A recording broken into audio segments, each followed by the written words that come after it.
නැතුව එතකොට පහන් ආලෝකයේම දල්වාගෙන ගියාට කමක් නැද්ද? ඒව දිගටම තියන්න ඕනේ. උදේ හවස දෙකම. උදේ වෙලාවක් තියනවද? උදේ 7න් ඉස්සර තියන්න. 7න් ඉස්සලා ගොඩක් හොඳයි. සවස 6 වෙනකොට තියන්න. 6 වෙනකොට. 6 වෙනකොට දැන් පොඩ්ඩක් වෙලාව එහෙම කරගමු ඈ. තේරුණා නේද? එතකොට තමා පත්තිනිමයන් වහන්සේගෙන් එතකොට වරන් අරගෙන තේවාවන් කරන්නේ. ඒතර පත්තිනිමයන් වහන්සේට ප්‍රිය සලුපිලි තියෙනවා.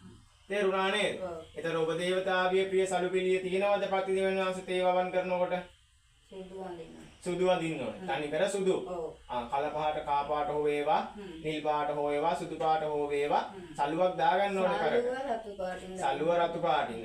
සලුව රතු පාටින් දාලා මොකද භද්‍රකාලි වෙන්න වහන්සේගේ වරම් තියෙනවනේ නේද? එතකොට ඒවත් හරි. එතකොට තමාට දැන් පේන කියන දේවල් ඒ දේවල් කරගෙන යන්න පුළුවන් කියනවා සති 2 3 පහ වෙනකොට. තේරුණා නේද?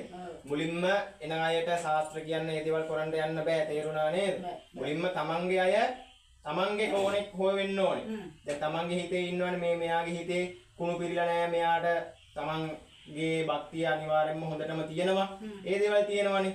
කිසිම සෙම නැති හිතකින් පිරිසිදු හිතකින් පළවෙනි පඳුර තියලා බුලත් පතක් කොළ 40ක් හරියට පළුදු වෙච්ච නැති තියලා නේද? තමාට දෙන්න ඕනේ. ඊට පස්සේ තමන් කාරණාවක් දැන් හිතේ තියන්ගෙන ඒවා අහන්න බෑනේ මුලින්ම.